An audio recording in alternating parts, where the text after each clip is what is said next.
Hello students, welcome to Bhagavad Vidyapith School. Today I am going to discuss the chapter of class 10, Computer Network. This is the first chapter of class 10 and it is very important chapter to understand about our networking system and how our computer system and other nodes exchange our data and informations. So firstly,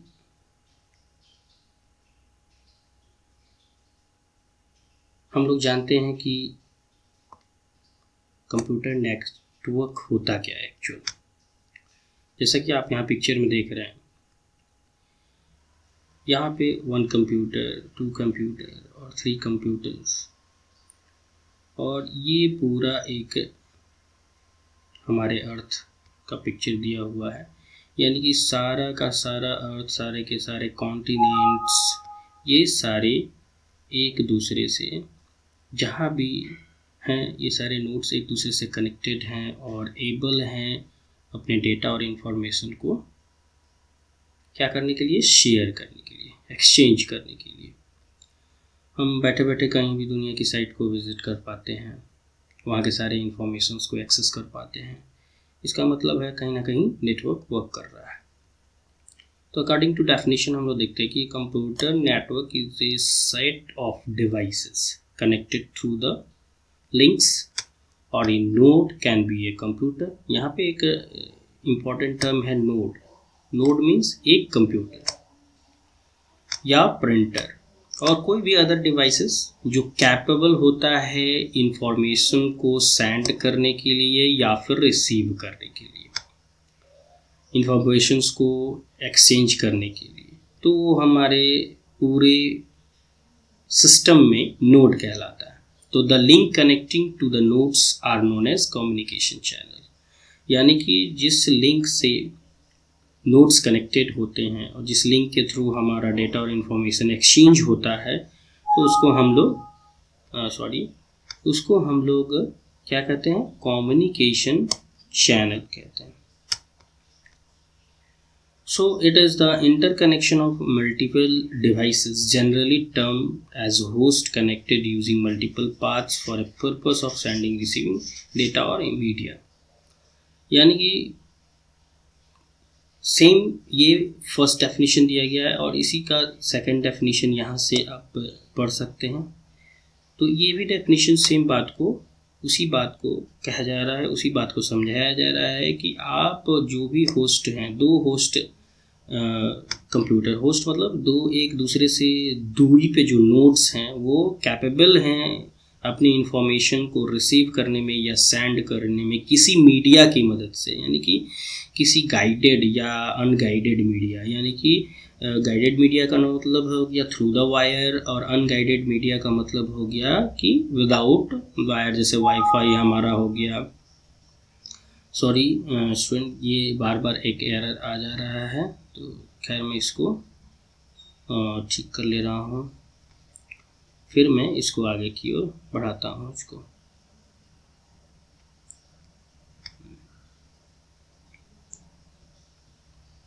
okay, सो अब ये error नहीं आनी चाहिए। तो मैं बता रहा था कि वही सेकंड डेफिनेशन यहाँ पे है कि वो ऐसे मीडिया जो इंफॉर्मेशन को सेंड करते हैं या फिर रिसीव करते हैं, मीडिया के थ्रू रिसीव करते हैं। तो मैं बता रहा था थ्रू द वायर अगर है तो वो गाइडेड मीडिया है, और थ्रू द किसी तरह का मतलब कोई वायर नहीं लगा हुआ है फिर भी इंफॉर्मेशन एक्सचेंज हो रहा है, जैसे कि हमारा इंटरनेट है, तो ये हमारे लिए क्या है, अनगाइडेड मीडिया। तो there are also multiple devices mediums which help us in communication between 2 different devices which is known as. अब कंप्यूटर नेटवर्क है तो ऐसा नहीं है कि केवल गाइडेड यानी कि केवल ऐसे वायर से जुड़ा हुआ है तो ही इंफॉर्मेशंस को एक्सचेंज कर रहा है, नहीं। बहुत सारे ऐसे अनदर डिवाइसेस भी हैं, डिफरेंट तरह के डिवाइसेस भी हैं उसमें, जिसकी मदद से नेटवर्क सिस्टम वर्क करता है। जैसे कुछ एग्जांपल यहाँ नेटवर्क डिवाइसेस के हैं।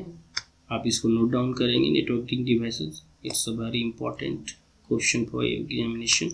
नेटवर्किंग डिवाइसेस में राउटर है, स्विच है, हब, ब्रिज। आगे हम लोग इन सारे डिवाइसेस के बारे में अधिक बारे में इसकी डिस्कस करेंगे, बट अभी आप ये जानें कि नेटवर्क डिवाइसेस का मतलब होता है, नेटवर्क डिवाइसेस में कौन कौन से इंपॉर्टेंट डिवाइसेस आते हैं। राउटर, स्विच, हब, ब्रिज, निक, गेटवे, ये सारे बहुत सारा चीज़ें होती हैं। तो आप यहाँ पे 4 डिवाइसेस का नाम मस्ट भी, यानी कि बहुत ज़रूरी है, इसको याद रखना है आपके एग्जामिनेशन के लिए। नेक्स्ट हम सीरीज़ के ट्यूटोरियल के नेक्स्ट टेम्पलेट पे चलते हैं, जहाँ पे आप देख रहे हैं कि डेफिनेशंस को, थर्ड डेफिनेशंस को, उसके बारे में थर्ड डेफिनेशन यहाँ पे दिया गया है कि वही यहाँ पे पूरे पिक्चर के साथ फॉर्मेट में दिया गया है कि यहाँ पे नोड 1 है, नोड 2, नोड 3, नोड 4। यहाँ आप को याद होगा कि नोड का मतलब कोई भी डिवाइसेस से मैंने बोला था, जो डिवाइसेस इंटरकनेक्टेड हो और एबल टू एक्सचेंज इन्फॉर्मेशन हो, तो उसको हम लोग नोड कहते हैं। तो नोड 1, नोड 2, आप देख रहे हैं यहाँ पे स्विच है जिसके थ्रू हमारे सारे नोड कनेक्टेड हैं, और ये सारे के सारे नोड, यानी नोड 1 यहाँ पे जो कंप्यूटर दिख रहा है, ये सारे नोड्स जो हैं एक ही प्रिंटर पे डेटा को क्या कर रहा है, सेंड कर रहे हैं। तो यानी कि ये प्रिंटर डेटा को एक्सेस कर रहा है और एक ही प्रिंटर से सारे प्रिंटिंग का काम हो रहा है। तो इन दोनों के बीच में डेटा क्या हो रहा है, एक्सचेंज हो रहा है by using the networking device, जो यहाँ पे आपका नेटवर्किंग डिवाइस लगा हुआ है इसके थ्रू। तो आप पूरी तरह से समझ चुके होंगे कि कंप्यूटर नेटवर्क क्या होता है। यानी कंप्यूटर नेटवर्क जनरली सिंपली हम कह सकते हैं कि कंप्यूटर नेटवर्क एक ऐसा होमोजीनियस कलेक्शन ऑफ डिवाइसेस और नोड्स होता है जो एबल टू एक्सचेंज इंफॉर्मेशन, यानी कि इंफॉर्मेशंस को क्या कर सकते हैं, एक्सचेंज कर सकते हैं इंफॉर्मेशन को। यहाँ पे देखिए पॉइंट हाईलाइटर से पॉइंट किया हुआ बात है कि शेयरिंग अमॉन्ग देम, यानी कि आप इंफॉर्मेशंस को उनके बीच में शेयर कर सकते हैं। और मैंने बताया था कि 2 मीडियम्स के थ्रू आपका वो सारे क्या कहते हैं, नेटवर्किंग में जो नोड्स हैं वो कनेक्टेड होते हैं। तो यहाँ पर आप देख रहे हैं कि आइदर वायर्ड और वायरलेस मीडिया यहाँ पे लिखा हुआ है। अब यहाँ कुछ बेनिफिट्स दिया हुआ है, तो जाहिर सी बात है कि अगर कंप्यूटर नेटवर्क है तो कंप्यूटर नेटवर्क हम लोग यूज़ क्यों करेंगे। तो कंप्यूटर नेटवर्क का यूज़ इस वजह से हम लोग करते हैं ताकि कॉस्ट इफ़ेक्टिव पड़े, हमारा जो भी सिस्टम हम तैयार करें वो कॉस्ट इफ़ेक्टिव सिस्टम तैयार हो। तो कॉस्ट इफ़ेक्टिव सिस्टम का मतलब, अगर मैं एग्जांपल ले लूँ कि यहाँ पे अलग अलग कंप्यूटर सिस्टम है और अगर हमें प्रिंट लेना है तो अलग अलग फिर आपको प्रिंटर इसके साथ अटैच करना होगा। तो यहाँ पे प्रिंटर का खर्च आपका बढ़ रहा है। तो आप देख रहे हैं कि अगर आप इसको नेटवर्क में डालते हैं तो ये चारों के चारों कंप्यूटर सिस्टम जो है एक ही प्रिंटर से काम चल जा रहा है। इसका मतलब है कि यहाँ पे कॉस्ट इफ़ेक्टिव हुआ, यानी कि आपका कम रेट में ज़्यादा काम हो रहा है, आपका बेनिफिशियल वर्क हो रहा है। तो यहाँ पे कुछ बेनिफिट्स दिया गया है कि it allow us to share data and resources. ये तो जाहिर सी बात है कि ये अपने डेटा और इंफॉर्मेशंस या रिसोर्सेज को क्या करता है, अलाउ करता है ताकि उसको शेयर कर पाए। और जैसे reducing the required number of devices, जैसे मैंने बताया कि हर एक नोड के लिए अलग अलग प्रिंटर की ज़रूरत पड़ेगी, लेकिन यहाँ पे नेटवर्किंग सिस्टम के लिए एक ही प्रिंटर से सारे कनेक्टेड हो गए हैं। तो reducing the number of devices, और it provide us platform to communicate with other users inter network. दूसरे यूज़र्स का एक प्लेटफॉर्म देता है ताकि दूसरे यूज़र्स भी इसके साथ कनेक्ट हो पाएँ और अपनी इंफॉर्मेशन को शेयर कर पाएँ। बाकी बहुत सारे और भी बेनिफिट्स है, जैसे कि यहाँ पे आप पढ़ रहे हैं कि सारे बेनिफिट्स और अदर बेनिफिट्स। तो सबसे इम्पॉर्टेंट टर्म ये है कि अगर हम किसी भी डेटा इंफॉर्मेशन को जब शेयर करते हैं तो वो बहुत सारे जगहों पे जाके रहता है। तो अगर विद इन किसी तरह का due to any kind of failure अगर कोई नोड फेल कर जाता है, क्रैश कर जाता है, तो भी हमारा वो डेटा क्या हो सकता है, रिकवर किया जा सकता है। तो ये भी हमारा एक इम्पॉर्टेंट टर्म होता है कंप्यूटर नेटवर्क का। तो यहाँ पे आपका देख रहे हैं कि it allow us to track and monitor the use of resources. जो रिसोर्सेज हम लोग यूज़ करते हैं उसको ट्रैक करता है, मॉनिटर करता है। It allows us to implement the security policies. Security policies implement करने के लिए अब जब नोड यहाँ पे एक्सेस हो रहा, नोड हमारे डेटा इंफॉर्मेशन को क्या कर रहा है कि एक्सचेंज कर रहा है, तो फिर सिक्योरिटी की इम्पोर्टेंस होती है, क्योंकि बीच में अगर कोई थर्ड ऑब्जेक्ट उसको एक्सेस करना चाहे तो क्या क्या तरीके हैं जिससे वो उस चीज़ को एक्सेस नहीं कर पाएगा, जिसको हम लोग जनरल सी भाषा में हैकिंग प्रोसेस बोलते हैं या फिर प्लेगरिज्म बोलते हैं। इन सारी चीज़ों को कैसे, इलीगल वर्क्स को कैसे प्रिवेंट करेगा, तो ये इम्प्लीमेंट द सिक्योरिटी पॉलिसीज। और it allow us to store data in centralize location, और ये भी है बेनिफिट कि अगर ये डेटा को सेंट्रलाइज लोकेशन पे, यानी कि अगर यहाँ पे एक सेंटर है तो यहाँ आपका एक कंप्यूटर है, फिर यहाँ से आपका दूसरा कंप्यूटर सेंट्रलाइज लोकेशन में होगा। तो आप देख रहे हैं कि ये भी नोड 1 है और ये नोड 2 है, तो डेटा को यहीं से एक्सेस किया जा रहा है, यही इसी जगह से आपका डेटा 1 को भी मिल रहा है, 2 को भी मिल रहा है। तो हो सकता है पाथ ऐसे भी हो और हो सकता है कि पाथ यहाँ से भी दिया हुआ हो।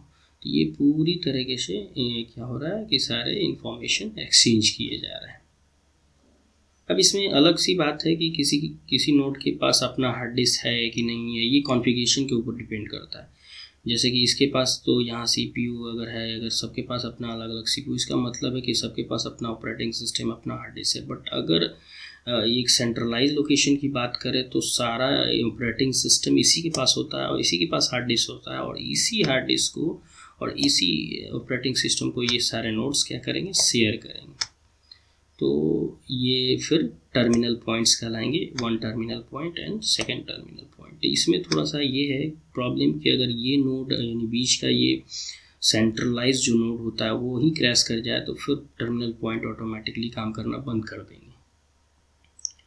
तो ऐसा नहीं है, हम लोग डिफरेंट तरह से नेटवर्किंग करते हैं और उसका प्रोसीजर, उसका फंक्शन डिफरेंट तरह का होता है। ये डिपेंड करता है कि हमारा ऑर्गेनाइजेशन कैसा है, हम कैसा नेटवर्किंग करना चाहते हैं। तो ये पूरा आपको पता चला कि नए कंप्यूटर नेटवर्क क्या होता है और इसका यूजेस क्या होता है और इसका बेनिफिट्स क्या होता है। नेक्स्ट ट्यूटोरियल में हम आगे और भी इसके भी इसी चैप्टर में और भी आगे पढ़ेंगे कि किस तरह का नेटवर्किंग सिस्टम होता है, उसका आर्किटेक्चर क्या होता है, टाइप्स ऑफ नेटवर्क क्या होता है, ये सारी बातें हम आगे पढ़ेंगे। तो मैं ऐसा करता हूँ कि आप लोगों को वीडियो अच्छा लगा होगा। Thank you.